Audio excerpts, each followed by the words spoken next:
Almost from the beginning, it's been clear the war in Ukraine is going to be one of endurance, one where the balance of attrition and steady resupply of manpower, munitions and materiel arguably matters more than a lot of the incremental movements we see on the front line. Fairly regularly, we talk about the Russian side of that equation, how Russian production rates and reserves holding up in various equipment categories, and how that might affect the way they fight the war going forward, and will do so again in the future. But given that war is at minimum a two-player exercise, today I want to quickly look at some parts of the Ukrainian material position in 2026, looking not just at some of the ways the Ukrainian resupply model has shifted since 2022, but also how the story looks very different depending on what equipment or munitions category you look at. From areas where the trends are probably very positive from Kyiv's perspective, like the ramp up in long and middle range strike capabilities, to those where the story is a bit more mixed, like artillery shell supply or the Ukrainian Air Force, which is suffering from attrition but may be in a better position going forward thanks to a recent deal with the Swedes. And finally, an example of one area where there are still a lot of very apparent risks. Ukraine's desperate scramble for ever more air defence systems and interceptors to deal with the ongoing and arguably growing threat of Russian ballistic missile attack. Keep in mind, we won't be covering every equipment category in this episode, with some of them like armoured vehicles likely to be looked at in a more comparative sense when we zoom in on the Russian resupply question a little bit further in the future. But I have tried to pick out categories where the numbers tell some interesting stories, and which I think might give us some clues about how this war is likely to look going forward. Before we jump into it though, please let me welcome back a sponsor. When trying to keep up with the dynamic news environment of 2026, sometimes the risk isn't just missing a key story, it's missing parts of it. For example, if you were to scan headlines about the recently announced agreement between the United States and Iran, you'll quickly notice they tend to elevate different things to the headline. This, for example, tells us that European Union leaders publicly welcome the deal, while others note that not every country has been so warm about the announcement, and others again that there are still plenty of unknowns and points of tension. Ground uses a combination website and app that draws on thousands of news sources around the world to enable you to quickly compare headlines in that kind of way. They can also allow you to potentially draw in useful context to the coverage you're seeing, like ownership information, while also giving you the tools to widen or focus your coverage. You might, for example, want to zoom in on particular topics or deploy their blind spot feed in order to specifically surface the kind of stories that might not be covered by the kind of media you ordinarily consume. In an era of online echo chambers, I think it can sometimes be useful to see what other parts of the internet might be reading and discussing. This may not be a silver bullet for those kind of issues, but it might help. And there's a reason I'm proud that Ground News has been this channel's longest running sponsor. And so if you're interested, there'll be a link in the description giving you access to a 40% discount on a Ground News Vantage plan, which is the one I use. And so with my thanks to Ground News as always, let's get back to it. Okay, so brief headline refresher on two things. How the way Ukraine generally sources its equipment has changed over time, and some of the sources we're going to be using for this episode.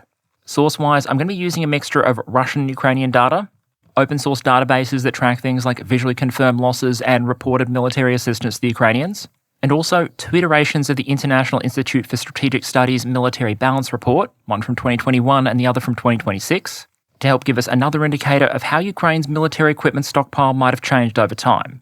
Noting, of course, it's not just the equipment itself that will have changed in a lot of these categories, it's the sourcing model as well. Back in 2022, we predicted the Ukrainian resupply model would move through at least three phases. Initially, Ukraine would be dependent on its own stockpiles of Warsaw Pact-style equipment. Then it would become increasingly reliant on supplies of those Soviet-style munitions supplied from old Warsaw Pact leftovers in Europe or from around the world. But then, over time, it would likely transition over to NATO standard designs. In some equipment categories, like aircraft for example, that's where the story is likely to end, at least for now. But partly because this war has gone on so on, and the Ukrainians have attached a lot of priority to doing so, in some categories we've also seen them move over to a fourth model, one where domestic production of Ukrainian designs is increasingly important. From an analytics perspective, that can make output numbers harder to track and verify, but it also goes a long way towards explaining why our first category of the day has seen such dramatic improvement compared to even just a couple of years ago. So let's start with perhaps the good news story of the bunch from Ukraine's perspective, namely the enormous explosion in drone production capacity. Something we identified very early on is that drones were one of the systems categories that Ukraine could potentially more easily indigenize. Obviously, to this day, a lot of drone designs rely on imported components, and that's arguably just good industrial strategy because it enables Ukraine to leverage the wider global civilian economy. But as the war has gone on, this has become more and more of a made-in-Ukraine effort.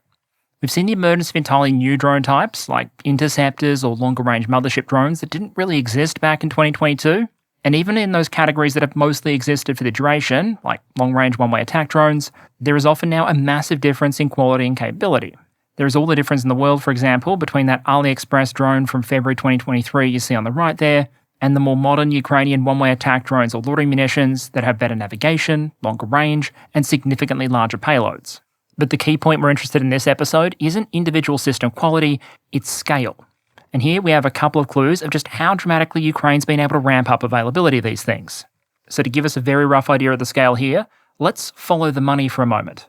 Most of you will probably remember that recently the European Union signed off on a deal to provide Ukraine with about 90 billion euros in financing to help cover it through 2026 and into 2027. Since it was confirmed, Ukraine has started announcing some of the ways in which that money is going to be parcelled up.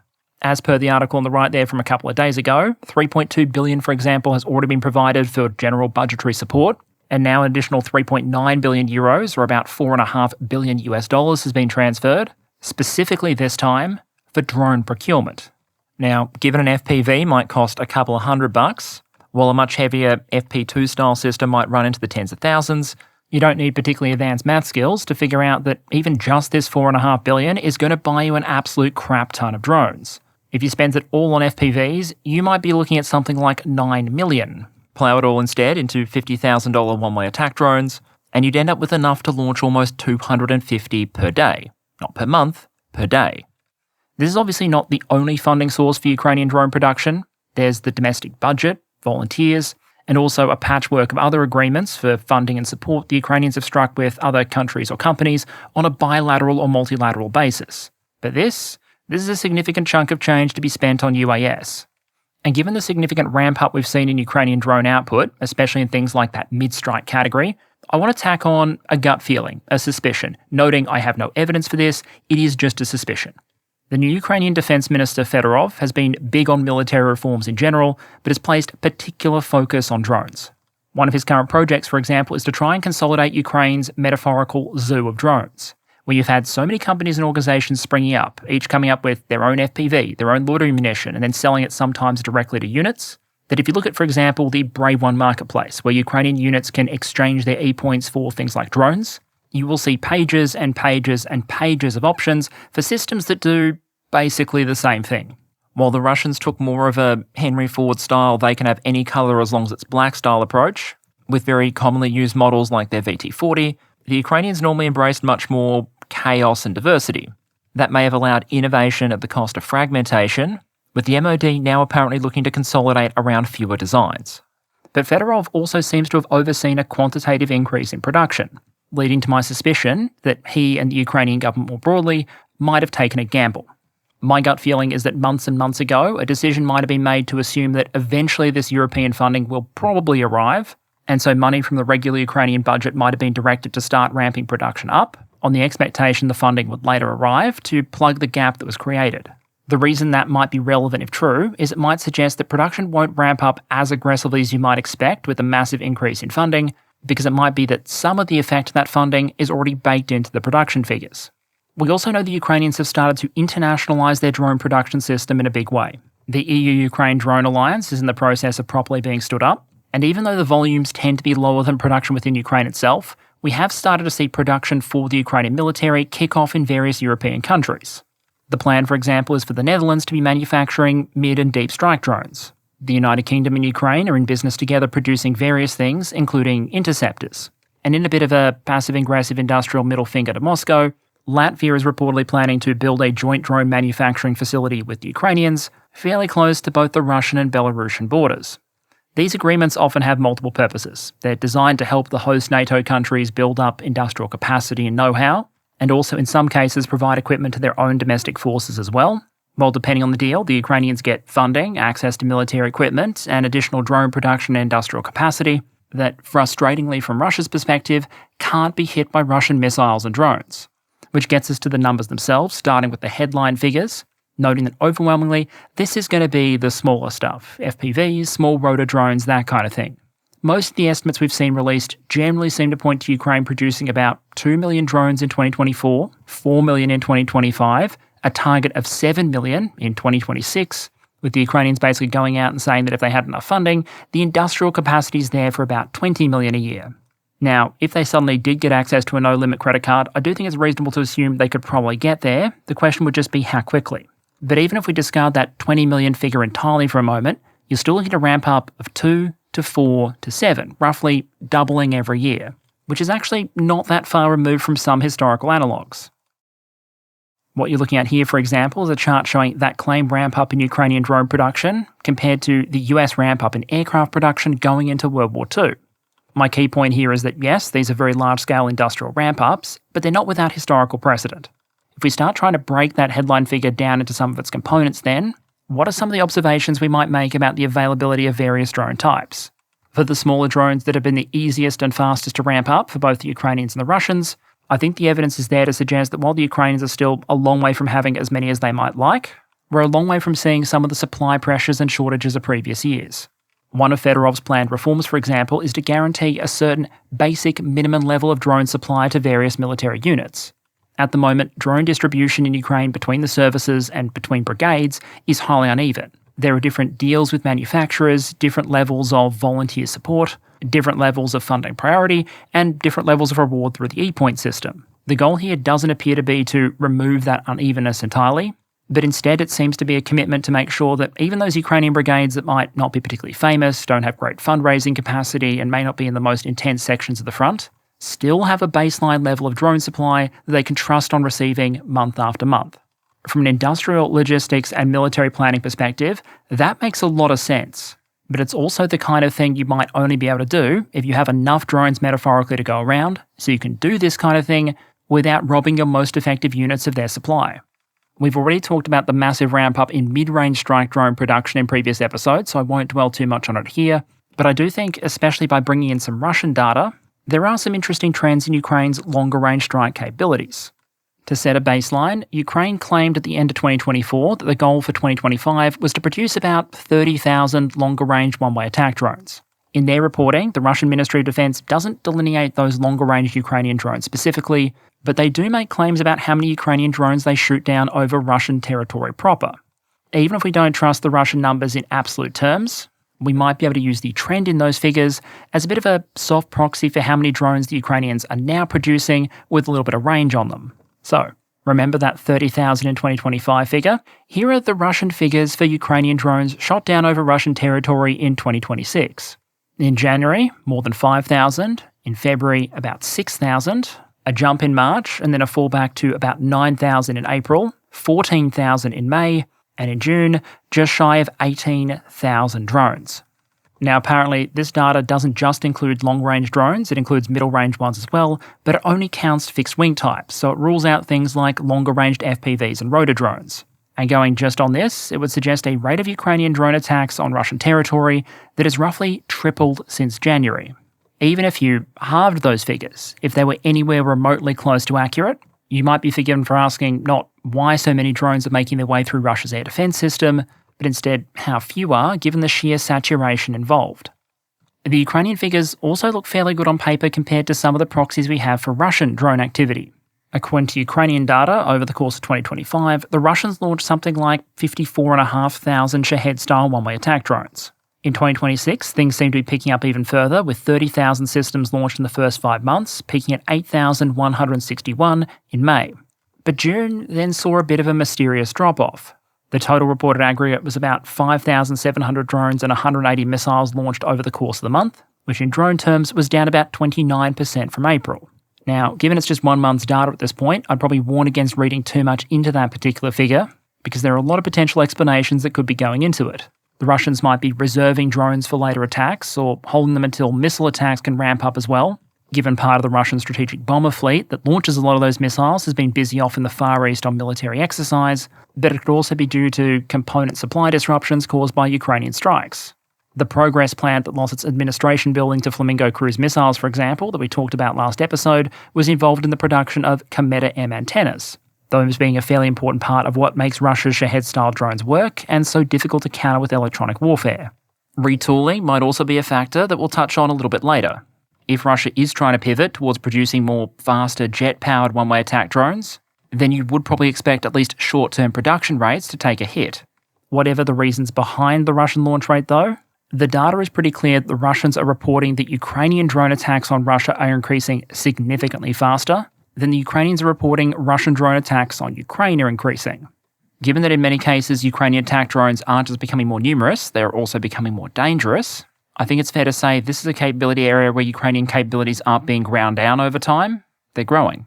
And as these comparative satellite images published by the ISW of Crimea at night in July 2025 as compared to July 2026 arguably show, apparently ever greater amounts of falling drone debris can have a sufficiently strategic scale impact as to be visible from space. That gets us past the almost entirely good news and into the two categories where it's a bit of column A and a bit of column B, starting with the various things in Ukraine's inventory that require a pilot rather than a machine to fly them. While drones get a lot of the headlines, it's important not to discount the continuous contribution of manned aviation in Ukraine, on both sides. By dropping thousands and thousands of glide bombs, the VKS has become a key asset for the Russians, dropping a lot of high explosives on things they don't like, mostly in Ukraine, but sometimes also in Russia. While Russian fighters, equipped with long-range air-to-air missiles, can make life exceedingly dangerous for Ukrainian fixed-wing aircraft, trying to use glide or rocket-boosted bombs of their own to return the favour. Helicopters on both sides have been deployed behind the lines to hunt one-way attack drones, and especially in the medium and long term, the Ukrainians have shown a lot of interest in trying to maintain a capable combat air force. In terms then of how more than 4 years of attrition have affected the aircraft inventory of said air force, the IISS gives us the following estimates for combat-ready Ukrainian aircraft, so derelicts and parts donors don't count, across the main categories they're interested in. Their 2021 estimate was that Ukraine had 71 operational fighter aircraft, 37 MiG-29s and 34 Sukhoi 27s, and about 45 attack aircraft, 31 Sukhoi 25 Frogfoots, and 14 of the swing-wing Fencers. Not counted in those figures are extra airframes the Ukrainians had in storage, especially MiG-29s and Fencers, which helps explain why losing just over 100 combat aircraft in those categories in the following years apparently only managed to reduce rather than wipe out the Ukrainian Frogfoot and Fencer fleets, and the heavily battered fighter force that had been on the receiving end of so many Russian R-37s, R-77s and everything in between went from 71 to 77 operational aircraft. So, yeah, while this is just one estimate, it does suggest that about 4 years of Russian efforts to demilitarize the Ukrainian fighter force have resulted in a slightly larger Ukrainian fighter force. The obvious reality here, of course, is it's very much not the fighter force that started the war. A lot of that is gone. As you can see with this chart here, the composition has shifted dramatically away from the fulcrums and flankers that started the war, with the majority of the force now being made up of NATO types, in particular the F-16. That means depending on what capability you're interested in, there's multiple good and bad news stories here from a Ukrainian perspective. An obvious bit of bad news is by just about every source we have to go by, the Fencer fleet is absolutely on its last legs. Against the initial Ukrainian Air Force strength of about 14 of these swing-wing tactical bombers, the Ukrainians are subsequently visually confirmed to have lost 22. With basically none of these airframes available in the international market to source, the way that was possible was the Ukrainians pulling out all the stops to reactivate old airframes and also to convert reconnaissance versions of the aircraft to the attack role as well. Despite their old age, small numbers and heavy losses, the Fencers became very important to the Ukrainians because this was the first Ukrainian platform we saw converted to launch air-launched cruise missiles, the Franco-British Storm Shadow. And if in the future Ukraine were to receive any other heavy air-launched ordnance or design some of its own, this is currently the beefiest thing left in inventory as far as payload capacity goes. We have seen at least 2 losses of these jets over the last 12 months, so the odds are they're not entirely gone yet. But in their absence, Ukraine might be losing a valuable tool from the kit. A consolation here for the Ukrainians might be they have started to receive small numbers of the French Mirage 2000, which is capable of firing the Scalp cruise missile, and so it may be that if the final Ukrainian Fencers are forcibly retired by the Russians in the short to medium term, there will be at least some other aircraft to hand the job over to, and the old Soviet swing wings will have held on just long enough. The Fencers also haven't been the only category subject to especially high attrition. The Sukhoi 25 attack jets, sometimes described as the Soviet equivalent to the American A-10, are now much fewer in number and much less common as a sight over the front line than they once were, and the MiG-29 fighter fleet has also shrunk considerably. At least 2 are believed to have been lost over the last week, for example, in a particularly bad period for the type, with part of the issue here being that the MiG-29 is one of those aircraft we've often seen the Ukrainians push into service to do dangerous frontline attack missions. We've seen MiG-29s being used not just as fighters to shoot down drones, but also deployment platforms for the American HARM anti-radiation missile, doing SAAB and DIAD, and also as a frontline attack aircraft, launching toss bombing attacks with the American JADAM-ER or the French Hammer, for example. Shuttling between frontline airfields and getting very close to the contact line are a dangerous way to fly in Ukraine, And so just as with defences, Ukrainian visually confirmed MiG-29 losses now exceed their total pre-war inventory. The only reason the fleet is still flying then is a combination of foreign resupply and the reactivation of old airframes, and that important effort recently suffered a blow, with the collapse of a deal that was originally meant to see Ukrainian drone know-how and drones transferred to Poland in exchange for old Polish MiG-29s. There's a lot of conflicting reporting still in the media about that deal, how it arose and more importantly how it fell apart, but I think it's an important aside that from a strategic perspective, the recent flare-up in tensions between Poland and Ukraine is something the Ukrainians arguably really aren't in a great position to afford. Poland is still a very important supplier and supporter for the Ukrainian war effort, and while much of their most useful material was handed over back in 2022 and 2023, the MiGs are just one example of something that Poland still has, and that could potentially make a difference if it was relocated just that little bit further east. As a side note here, just to avoid being overly reliant on a single source, I did go through and try and reconcile the IISS estimates against visually confirmed losses and also believed or reported resupply. Basically, did the estimate of how many jets the Ukrainians started with match with how many jets the IISS claimed they still had, given how many we've seen confirmed destroyed and how many we believe might have been handed over? And thankfully, for the most part, the numbers generally work, although there are a couple places where we do see a bit of variance.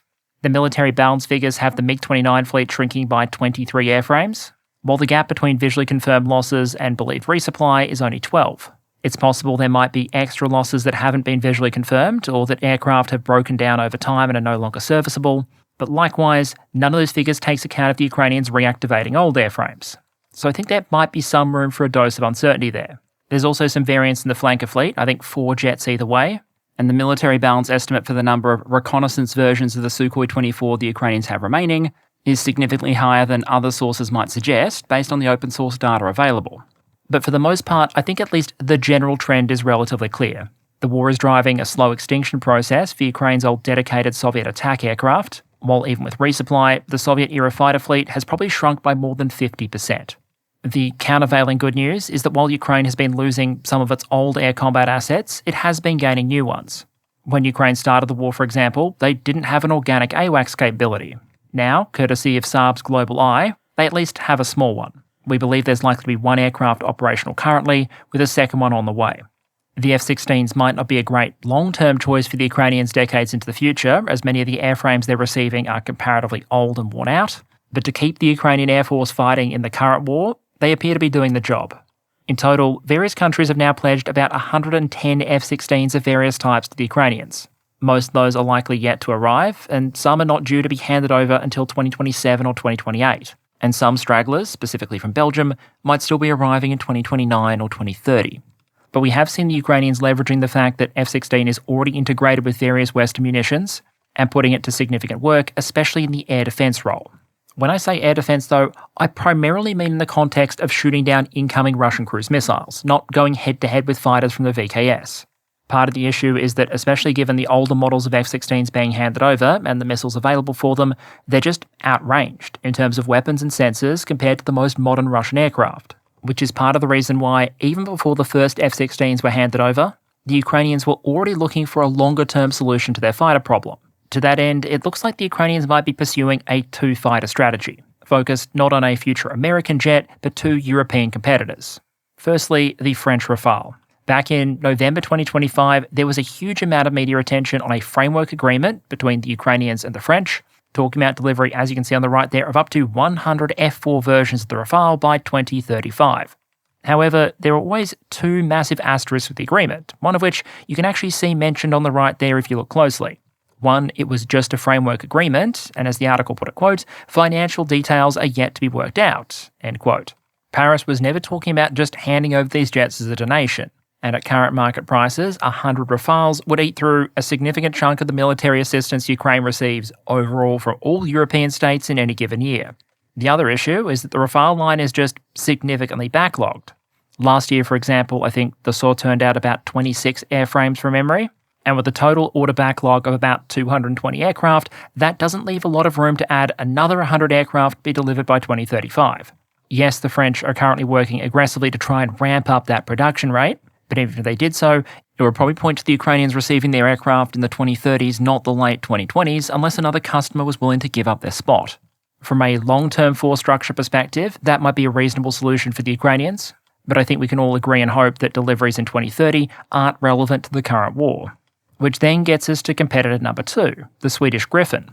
This aircraft, as you might remember from previous episodes, is basically Sweden's attempt to build a guerrilla fighter aircraft, for lack of a better term, almost custom designed to fight an asymmetric war against Russia. They're famously rugged and easy to maintain, have a solid electronic warfare suite, and would likely be much more tolerant to some of the conditions you're likely to encounter on a Ukrainian airfield or a Ukrainian road in the middle of nowhere than some of the more picky NATO designs out there. The Ukrainians were expressing interest in the Gripen even before they received their first F-16s. And interestingly, the first reports of the Ukrainian Air Force being familiarised with the type and some parts potentially undergoing training actually date back to 2023. That matters because one of the barriers to adapting a new fighter is it takes time to train up the necessary personnel and put logistics in place. It's not just the parts that need training, it's the maintainers as well. And if there has been some degree of preparation going on in the background, potentially for multiple years at this point, it might help explain the timelines on the deal we just saw struck. We now have a pretty firm deal, with funding attached, for Ukraine to get at least its first 32 Gripens. 16 of the older C or D model fighters that Sweden's in the process of phasing out are going to be donated directly to the Ukrainians and, according to the Swedish Prime Minister, are due to arrive in early 2027. That's possible, as is the delay, although given these are aircraft already in inventory and the Ukrainians may already have been training on the platform, I wouldn't entirely rule out an effort to at least get a couple of aircraft in situ sooner than that. After all, in terms of advertising for a SAAB aircraft, a couple of shootdowns would probably be considered more dramatic than a press conference, and the best opportunity to do that might be when the VKS isn't watching for them. The old C&D aircraft aren't cutting edge by any standards, and in a lot of respects, they're not a great one-for-one match with the best of Russia's fighters. The later models, though, have a lot of upgrades, with some of the differences being obvious even with just an external view of the aircraft. Under this deal, Ukraine is expected to get at least 16 of these later model Gripens as well, with the delivery timeline we've been given so far being 2029 to 2030. These E-model aircraft aren't going to be free. They're going to be part of a $2.54 billion package, roughly, with Ukraine allocating some of its EU funding in order to pay for them. That explains perhaps both why this deal was delayed, because Ukraine had to receive the funding first before it could formally commit it, and also how many European states probably hoped this assistance model would work. Europe provides funding to Ukraine, which Ukraine uses to purchase European weapon systems and help support their defence industrial base. Unlike the Dassault in France, SAAB hasn't been buried in export orders for the Gripen in recent years, so there's both more slack capacity in the line to allow these faster deliveries and also more incentive on Stockholm to get some orders in place in order to keep their fighter industry alive and ticking. With the package, including the relevant extras, coming in north of $150 million per aircraft, they're certainly not cheap, but given they're part of a buy one, get one older model free kind of deal, it's easy to see why Ukraine might have gone for this. There's a lot that could be said about some of the virtues of the Gripen, and we've gone through some of them in the past, but I'd argue the real prize here, especially with those early models, isn't necessarily the jet, it's the missiles. The reporting so far has definitely suggested that as part of its supply package, Sweden won't just be handing over the jets, they'll also be handing over an undisclosed number of Meteor missiles. Depending on who you ask, these are either going to be one of the best or the best air-to-air missile in current NATO service. Their propulsion system is especially well suited for Ukrainian jets that might be taking beyond visual range shots while flying at relatively low altitude, and under just about any circumstance you care to name, they're going to offer a lot more reach than even the longest range AMRAAMs fired by Ukraine's F-16s. The reason that matters so much is that for years at this point, the Russians have been aggressively and continuously bullying the Ukrainian Air Force with long-range missiles of their own. The Russian R-37M might not exactly have a high probability of a kill when fired against a manoeuvring fighter, but they have proven capable of shooting down Ukrainian aircraft that don't know they're coming, and under current circumstances, the Russians can yeet these things from safe within their own airspace, meaning at best, Ukrainian aircraft might be forced to manoeuvre and abort their mission, and at worst, the missile finds its mark and the Ukrainians lose an aircraft. Even once ranges start to close, Russia's R-77M, their equivalent to the AMRAAM essentially, is still going to have more range than most things in Ukraine's inventory, especially when it's more likely than not Russian jets will be flying fast and high, while the Ukrainian jets will be hugging the deck. Meteor won't necessarily redress this balance entirely, but it will give the Ukrainians in air combat a much longer stick. And where it might come into its own is if the Ukrainians were, for example, able to hypothetically combine a long-range sensor platform like a Swedish-built AWACS aircraft or American and German-built ground radar with a NATO-type data link, a NATO-type fighter designed to use those data links, and the longest-range standard form factor air-to-air missile in current NATO service. That might pose a significant threat, for example, to Russian aircraft that might want to sneak close to the front line in order to get their glide bombs a bit further. Or it might represent a kind of ambush risk for Russian combat air patrols, ground attack aircraft, you name it. And so the mixed story for the Ukrainian aircraft fleet at this point is that they are visually confirmed to have lost most of their attack aircraft, their Soviet-era fighter force has been badly whittled down, and one of the best opportunities at additional resupply appears to have fallen through. But they do seem to have bought enough time to start transitioning over to Western platforms, and there's a prospect of them getting some very valuable additional tools starting in early 2027. Essentially, like so many other parts of the Ukrainian military, it appears that what the Russians have primarily achieved with more than 4 years of demilitarization efforts is to help create a Ukrainian air force that's better equipped than when they started. In terms of the rolling military balance with NATO, this is arguably an awful ongoing deal for the VKS. Basically, the Russians have continued to lose aircraft, expend engine and airframe hours on others, and fire a bunch of missiles, in large part to chew through a supply of airframes, old Warsaw Pact surplus and older model 4th generation fighters, that NATO states are in the process of retiring and replacing anyway. A lot of the arriving F-16s, for example, are being donated because the countries donating them are replacing them with F-35s. And while the dynamics of that exchange might look a little bit different if you're talking about air-to-air munitions or newer jets like the later model Gripens, Russian Air Force planners generally might not be particularly thrilled with the idea that they're having to spend so much of their strength and effort fighting their way through the military equivalent of a retirement home for aging NATO airframes. Although as Russian missile and drone attacks continue and their combat air patrols continue to fire long-range missiles from safely behind Russian lines, that may not provide a huge amount of comfort to Ukrainian pilots in the short term. Getting back to the ground then, another area with a bit more of a mixed story is the long-running battle between the big guns, or more specifically, the supply of ammunition they fire.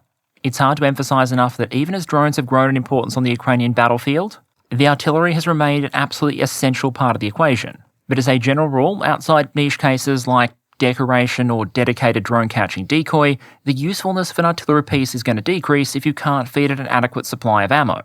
For much of this war then, Ukraine has constantly been scrambling to try and get access to as much large-calibre artillery ammo as possible, while producers in the United States and Europe who had cut down significantly as part of the broader peace dividend moved to try and rebuild some of their old capacity and even things up compared to Russia. So, in 2026, based on the data we have, how do things look? One of the most recent estimates for Russian shell production was released by Estonian intelligence earlier this year, and they gave a figure of Russia producing 3.5 million shells in 2023, 4.5 million in 2024, and a total of about 7 million in 2025, although the split here does matter.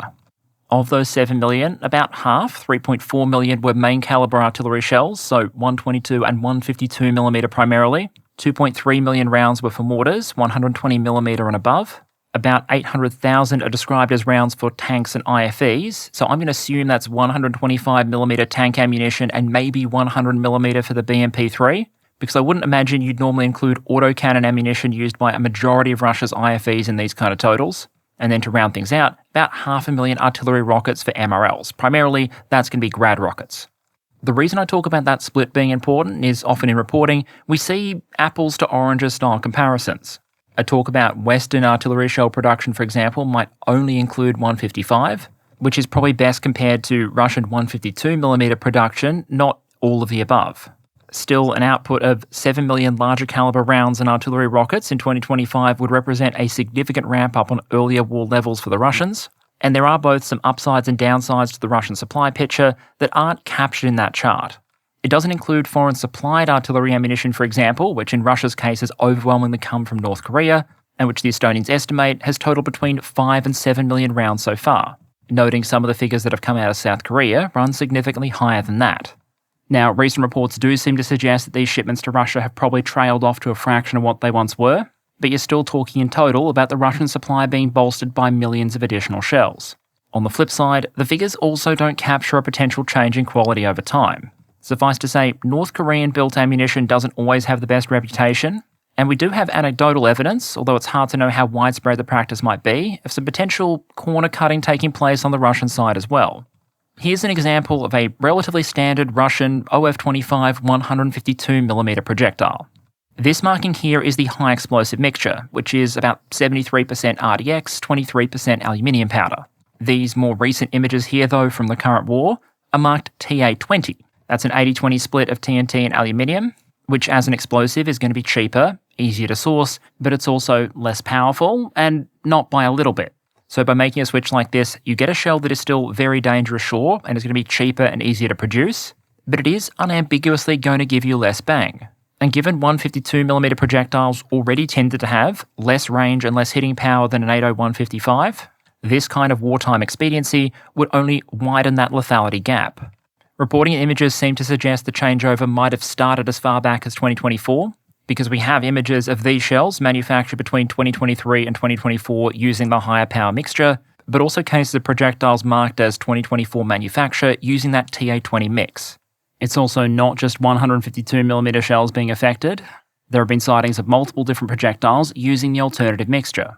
So, assuming that Russian artillery shell output followed roughly the same proportional balance as in previous years, with 152mm rounds outnumbering 122mm rounds by roughly 2 to 1, based on the Estonian data, that would suggest about 2.4 million 152mm rounds manufactured in 2025, at least some of which might be using lower power wartime mobilization explosive mixtures, as opposed to Russian pre-invasion manufactured shells.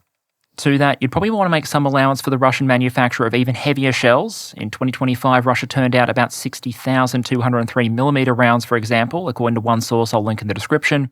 But at a very broad level, how does that 2.3 to 2.5 million figure compare to the Ukrainians and NATO? For the Ukrainians, there are three main sources of shell supply we need to piece together. What Ukraine is able to produce itself, what's turned out in NATO countries that might be available to be sent to Ukraine, and then thirdly, what's being produced or is available in third-party countries that can potentially be purchased with the available funding for transport first to a deniable European buyer, then to Ukraine, and then finally into Russian or Russian-occupied territory, with that last leg usually being at higher velocity. On the Ukrainian side, we do have a claimed production figure for 2025, but like the Russian one, it's highly aggregated. Zelensky's claimed that in 2025, Ukrainian industry delivered about 2.4 million mortar and artillery rounds of various calibers to the front. But that's going to include everything from the NATO standard 155 that Ukraine started producing a couple of years ago at this point, potentially all the way down to relatively cheap and easier to manufacture mortar rounds. My suspicion would be that in 2026, the vast majority of that figure still isn't 155. Although it's likewise clear that going forward, Ukraine is putting most of its attention in this area into dialing up NATO caliber production, not the old Soviet stuff.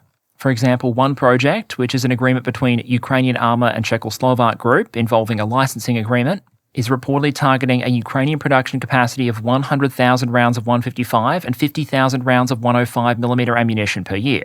The expectation is apparently that eventually that will be scaled up, but in the shorter run, that 150,000 mark is going to be the starting point, and some of the more complex components are likely to be imported into Ukraine for at least some time. Overall Ukrainian production capacity for 155mm rounds across the board then likely remains in the low six-figure range, with the country comparatively covering more of its own requirements when it comes to simpler stuff like mortar rounds. Category 2 is shells purchased from suppliers outside the NATO tent. A lot of this is being done through the so-called Czech initiative, which delivered 1.5 million rounds to Ukraine in 2024, 1.8 million in 2025, and has so far contracted about 1 million rounds in 2026. Although ever since the change of government in Prague, some of the funding parties of that initiative have pulled out to focus on other efforts instead. This has been one of the war's more important initiatives, but also sometimes one of its more opaque. One thing we have seen shift in 2026 is Ukraine appears to be increasingly focused not just on obtaining the maximum quantity of rounds, but spending more particularly on longer-ranged artillery ammunition that can potentially allow guns to hit targets further behind the lines or stay further back where they're less vulnerable to counter-battery or drones. The most recent Ukrainian order from Rheinmetall, for example, was exclusively for extended-range ammunition, with Rheinmetall saying some of the shells involved maxed out at about 60 kilometres. Some of the biggest numbers and mixed news, though, come in the production ramp-up on the NATO side. The United States was arguably faster than the Europeans, for example, early in the war to try and ramp up artillery ammo output, but over time, their ambitions have suffered a couple of setbacks. A new plant reportedly opened in Texas in May 2024, for example, only for the Army to send a letter to General Dynamics in 2025 that, according to the article on the right there, quote, said the equipment on site didn't meet the technical requirements of the contract, end quote. Speaking of the situation, the Assistant Secretary of the US Army reportedly said, quote, first, let me start by saying I'm not happy with where we are in Mesquite either, right? So I'm in the same boat as you, end quote. And as of early 2026, the reporting was the site still had not produced a single shell. The stop work order was reportedly later lifted in April this year. We could go through some of the other bumps in the road, but for the United States, the overall figure is this. The US has set a 155mm shell production goal of 100,000 rounds a month. As of the start of this year, they were at 56,000. A significant ramp up over pre-2022 levels to be sure, but a long way short of what some other countries have been able to pull off. Which gets us to arguably the better news from Ukraine's perspective. As a very general rule, European states might have been slower than the United States to try and ramp up output in a serious way, but especially after things started moving in a major way with the ASAP program, we've seen much larger output jumps. German giant Rheinmetall, for example, has now likely significantly outstripped the United States in 155 output, with its CEO saying in May that the company had increased 155mm output from 70,000 rounds a year to 1.1 million, medium caliber ammunition from 800,000 to 4 million, and military truck production from 600 to 4,500. Now, there are two caveats here. That figure's based on the CEO's claim, and also, not all of Rheinmetall's production takes place in Germany. Rheinmetall is highly international. In 2023, for example, Rheinmetall bought Expal in Spain, and they're the ones that are going to be filling the recent Ukrainian order. They manufacture shells through Rheinmetall Denel Munitions in South Africa, and they have new facilities online or due to come online in other places like Hungary and Ukraine as well. But it is clear the German firm has massive ambitions in this market.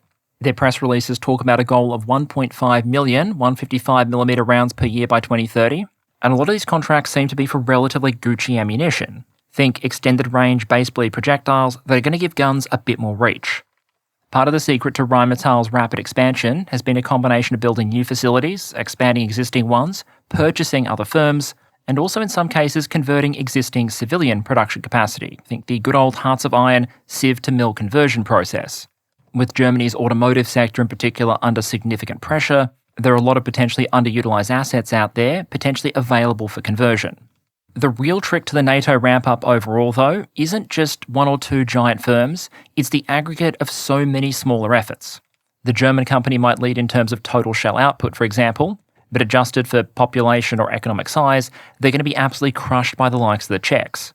Poland aiming for 200,000 rounds a year might not sound game-changing by itself, but if you take a few 100,000 rounds from Poland, a few 100,000 rounds from the Czechs, a few 100,000 rounds from Scandinavia, add in legacy ammunition from the likes of Bulgaria and Romania, more 155 from the likes of France and the United Kingdom, and all of a sudden, you're talking real numbers.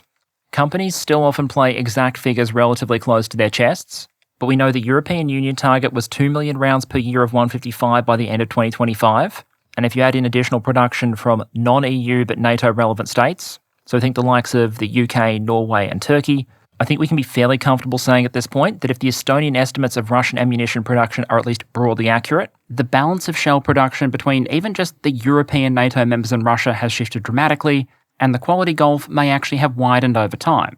Of course, that doesn't actually mean the Ukrainians will have more main caliber artillery ammo than the Russians. Foreign supplies like the Czech initiative or North Korean shipments matter, not just raw production. It's also very true that a lot of NATO production isn't being directed to Ukraine, but instead rebuilding NATO stockpiles. For example, Rheinmetall has opened a new facility in Germany that's meant to be ramping up to 350,000 rounds per year by 2027. But the Rheinmetall CEO has indicated that factory could spare maybe 100,000 155mm rounds to Ukraine in 2026, and then maybe 200,000 in 2027. The rest, quote, is for other partners, end quote. So the reason I put artillery shells in the good news, bad news category for Ukraine then is because between production ramp-ups, Ukraine's own efforts, and purchases through things like the Czech initiative, there are likely enough rounds out there now to maintain or even increase Ukraine's rate of artillery fire. The question might be more, is the money and political will going to be there to make sure they end up in Ukraine and eventually Russian-controlled territory, rather than another military's rainy day stockpile? So we've covered the good news, we've covered the mixed news. Let's talk about the resupply math involved with air defence and where things are looking a bit uglier for Ukraine. Now keep in mind, air and missile defence is a pretty broad tent, and the story isn't uniform across the board. For ease of discussion, I'll split this into three categories in terms of the complexity of the targets involved.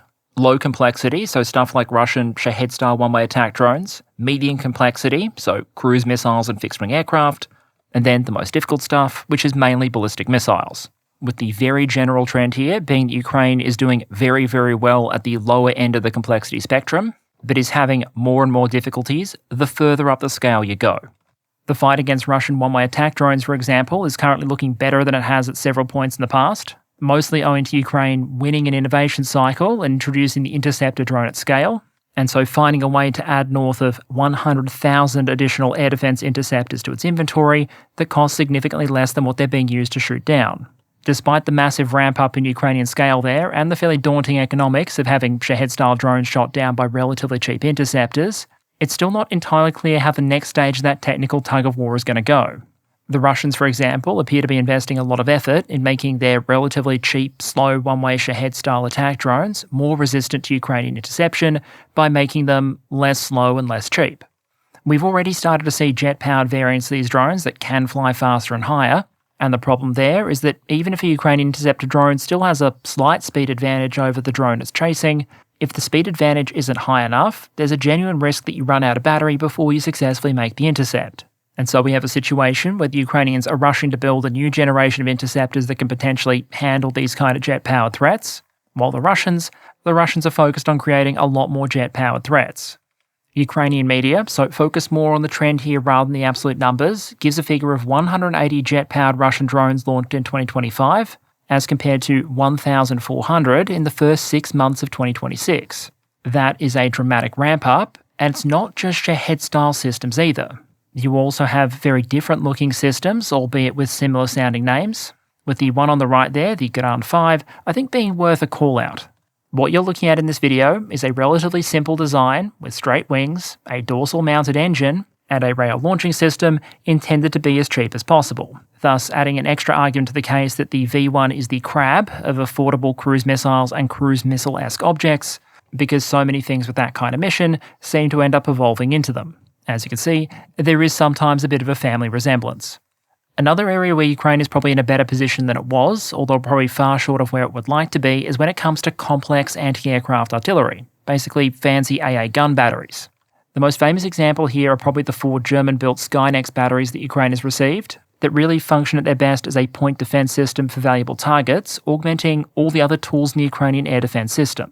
Recently, we did see some reporting and a video on how one of these batteries has been performing in Ukrainian service, and I think it lets us make some quick observations about what they have and haven't brought to the table. For example, it's reported that one Skynex system shot down 12 Russian air targets, 11 drones and 1 missile in a single engagement.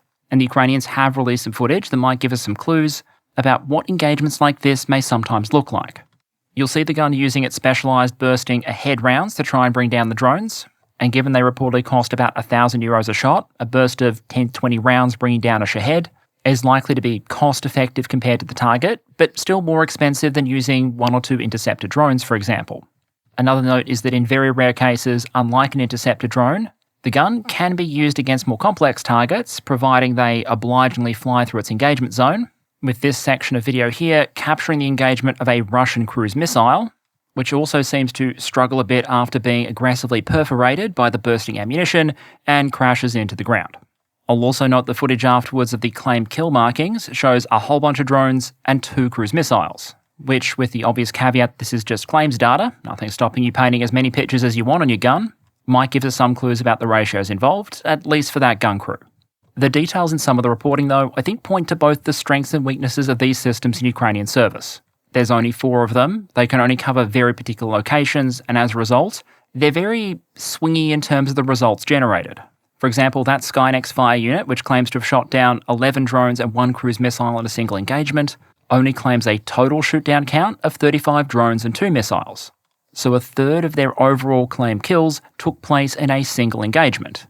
This is arguably something you'd expect when you have a limited number of point defense systems and a lot of territory to cover. If your opponent goes after the specific target you're protecting or routes an attack through your engagement zone, these systems might be able to generate a lot of cost-effective shoot-downs relatively quickly. But if the opponent doesn't attack the specifically protected targets or routes the missiles and drones elsewhere, you just can't provide the same wide area coverage that something like an aircraft or a missile system might. There's also some anecdotal reporting the mechanical reliability of these more complex systems might sometimes have been an issue, but data is still a bit sparse to make a judgment one way or the other. From a resupply perspective then, it's probably enough to say these things are useful, but in the quantities available, only sufficient to provide very, very limited coverage. Some of the next anti-aircraft guns Ukraine is likely to get, the truck-mounted Trident 40mm, are significantly more mobile than the Skynex and use a larger calibre. So one imagines they might be used in a way closer to the existing Gepards than the more static but very high-tech Skynets. Once you start moving out of that lower complexity tier though, where interceptor drones and gun systems might be the basis of a solid defence, the Ukrainian position starts to look a bit more tense. In Ukraine, these targets are primarily handled by surface-to-air missile systems, and Ukraine has had some success in sourcing a reasonable number of them. The Ukrainians, for example, claim to have more than 10 batteries of the SAAB system, which can fire AIM-9 and AIM-120 missiles in service, and those have reportedly proven effective against a range of Russian targets, with the exception of ballistic missiles. As one Ukrainian lieutenant colonel reportedly put it, quote, "If it could also engage ballistic missiles, it would be the best air defence system available," end quote. But as far as we know it can't, leaving NASAMS primarily focused on shooting down incoming Russian cruise missiles. Another major contributor in this tier has been the German-manufactured IRIS-T SLM. You can see an example on the right there, with the current estimate being 10 batteries delivered, with 6 more to come. In terms of how the Ukrainians see the role of these kind of systems and how it fits into their structure, there might be a bit of a clue in some of the units we've seen get it. The reason I include the article on the right there, even though it dates from 2025, is because the blokes posing in front of that IRIS-T are identified as being from the Ukrainian 540th Anti-Aircraft Missile Brigade. That is a pre-2022 invasion Ukrainian surface-to-air missile unit that previously operated the S-300. Those were Ukraine's longer-range SAMs, capable of providing wide-area air defence. And while Ukraine seems to have kept some of their S-300 units with the S-300 as they try to source additional interceptors from overseas, restore old missiles, and even potentially manufacture a new missile of their own that can be fired from the launcher, they've apparently decided to transition at least some of these units over to NATO equipment to make best possible use of what they're being given and leverage the experienced personnel they already had available. Now obviously, Ukraine is always going to want more air defence systems, and they continuously ask for them. They'd love more IRIS-T, they'd love more NASAMS, or any of the other systems they've been handed and put into service. But at least based on 2 data points, resupply here can mostly be handled by the European allies, and the current supply situation might be best described as stressed but sufficient. If, for example, Ukraine was critically short of surface-to-air missiles, the Russian VKS might feel confident flying into Ukrainian territory. They don't. If the Ukrainians were desperately short of launchers, radars and missiles for these systems, then we might expect Russian cruise missiles, for example, too fast for interceptor drones to handle, to weave their way through Ukrainian air defences and find their way to their targets. But the Ukrainians have consistently claimed very high shoot-down rates against those kind of threats. In the most recent attack at time of recording, for example, 32 of 34 KH-101 cruise missiles were claimed shot down. And before you say, hey Perun, these are propaganda numbers, they probably just say they shoot everything down. Well, they are government figures during a time of war, so do take them with a pinch of salt. Remember what I've said about even when you have data that you might suspect is inflated, whether it's coming from the Russians, Ukrainians or whoever, the patterns and differences within that data might still be useful. And compared to the 90+% interception rates the Ukrainians claim against one-way attack drones and cruise missiles, the most recent claimed figure for ballistic missile interceptions was less than 17%. The big problem here is not the headline-winning Oreshnik, garage-destroying superweapon as it is. Those are simply too expensive, barely available, and we haven't even seen them equipped with a conventional warhead yet to have actually made any practical contribution to the Russian war effort in terms of Ukrainian targets destroyed. If they've been useful at all for Russia so far, it's been as a tool of psychological warfare, intimidation and deterrence, not as an actual useful military strike tool. The problem instead are the much cheaper, more widely available, and much more heavily used missiles like Iskander. These can deliver hundreds of kilograms of high explosive, have relatively short warning times, are fiendishly difficult to intercept, and are going to come with a price tag featuring fewer digits than showboat systems like Oreshnik. At this top end of the complexity spectrum, Ukraine doesn't really have a lot of options. The Franco-Italian SAMP-T system, for example, that Ukraine has received, isn't the new next-generation version. And so as one Ukrainian put it, quote, "The SAMP-T systems have long been in Ukraine and have even shot down Russian aircraft, but we must hope for the modification that will be able to protect us from ballistic missiles," end quote. Ukraine is reportedly due to test SAMP-T NG against ballistic targets this year, but the system is very, very new and stocks aren't exactly overflowing. The French only accepted their first examples in February of this year. So while Ukraine might have a pipeline to eventually having a number of European air defence systems capable of handling ballistic threats, the long-term target described in the framework agreement with France, for example, is, I believe, 8 batteries, each with 6 launches, so 48 launches in total. As we talked about with Rafale, that framework agreement came with a lot of questions over funding and is meant to cover a 10-year period. And so in the here and now, it's pretty much Patriot, Patriot, or Patriot. Ukraine is not a small-scale user of this American-designed system, and so in terms of raw numbers, they're well ahead of things like SAAB-T and more in the category of things like IRIS-T and NASAMS. The problem is the primary source for Patriot interceptors, the United States, is no longer in the business of signing off large military aid packages to Ukraine, and even before the war in the Middle East, Patriot interceptors were expensive and globally in short supply. After that war, where the United States and its allies rippled off Patriot interceptors in the very low four-figure range, the market bears a passing resemblance to a trading card store after it's been attacked by a particularly aggressive gang of scalpers.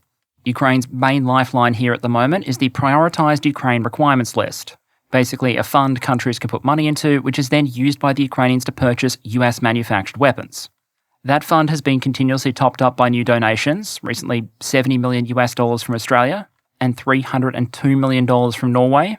But Patriot interceptors are both expensive enough that even that kind of funding can be chewed through fairly quickly, and even where the money is available, there's no guarantee the missiles will be on any kind of acceptable timeline.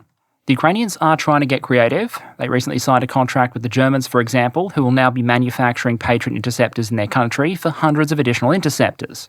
But given those won't start to be available until next year, the Ukrainians are basically proposing a missile loan scheme. Now, obviously, borrowing a missile doesn't work in the usual sense, because people wouldn't be keen on you returning it in thousands and thousands of pieces. But the basic Ukrainian premise here is you give us your interceptors now, and in exchange, you later get new missiles rolling off, for example, the German production line. There's also just a continuous effort to find additional missiles in stockpiles wherever they can. The Ukrainian defense minister, for example, recalled asking countries for 1 or 2 missiles from their stockpiles earlier this year, which helped them pull together a couple of dozen additional interceptors to help deal with Russian attacks in February and March. But from a raw numbers perspective, it's just hard to make the Ukrainian math work here. The Ukrainians recently said they'd entered into a contract for about 100 additional Patriot missiles at a cost of $1 billion. Under ordinary circumstances, Patriot interceptors are always expensive, but we're talking $10 million per missile here. And that's just difficult to make work, especially when you might have to fire more than one interceptor against an individual target. By contrast, Russia is generally assessed to be manufacturing something like 60 to 70 Iskander missiles per month. And based on the serial numbers and production dates of wreckage found in Ukraine, they may actually have a stockpile of them.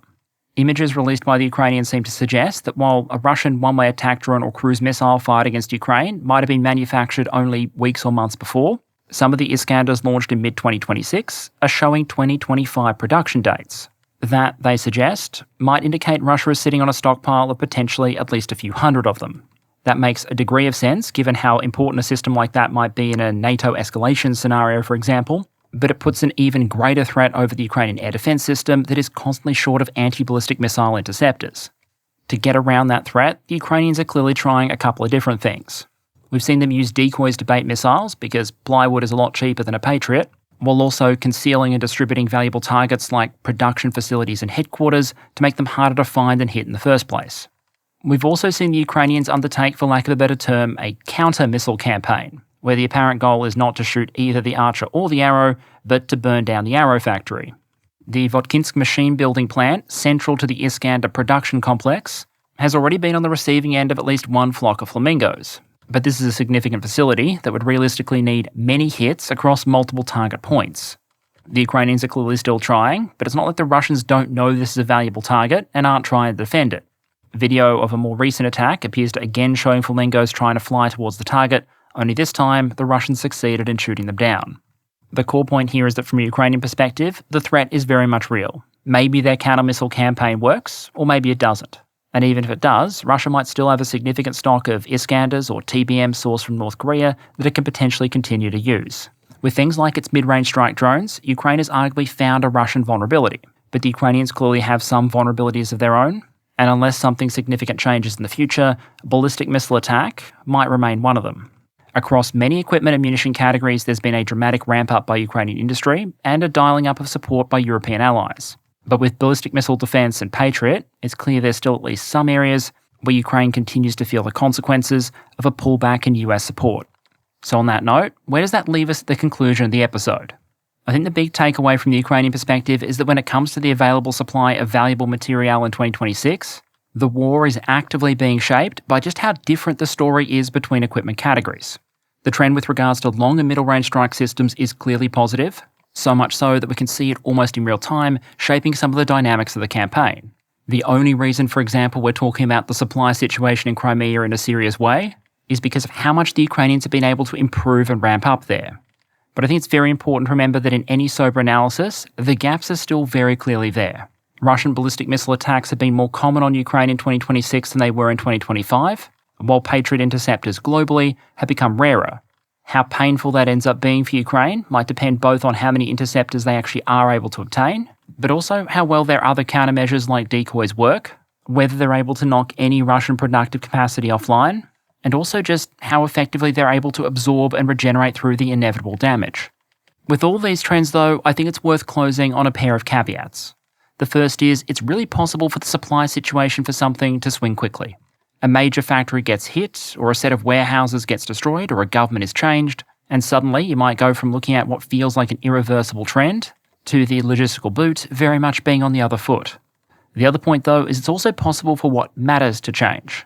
Early on, Ukraine might have been actively lobbying for as many tanks, infantry fighting vehicles and self-propelled howitzers as it could get. Now, those almost never appear on lists of Ukrainian priorities. They produce a lot of their own howitzers, and tanks just aren't considered the priority they once were. Artillery shell availability once seemed like one of the most pressing priorities.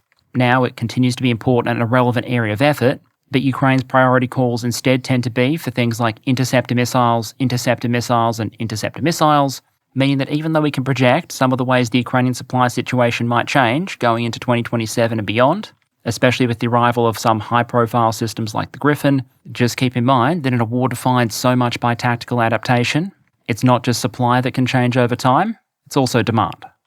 And okay, brief channel update to close out.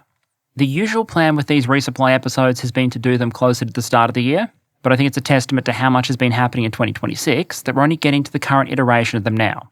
The Russian one will be coming a little bit further down the track and pick up on some of the categories we didn't cover today.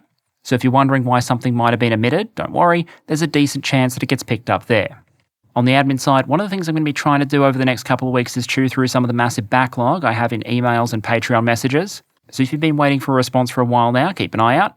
I just do have to dig through a large volume of sometimes hilariously dodgy emails in order to get to the real stuff, so please do bear with me. Finally, on the Brewing Gaming side, I think I have announced that the next Terra Invicta playthrough will kick off once the DLC drops later this month. So if you're one of the people who normally tunes in for that, keep an eye out. I think that's everything for the moment. Thank you very much to all of you for your ongoing support and engagement as always. And with any luck, I'll see you again next week.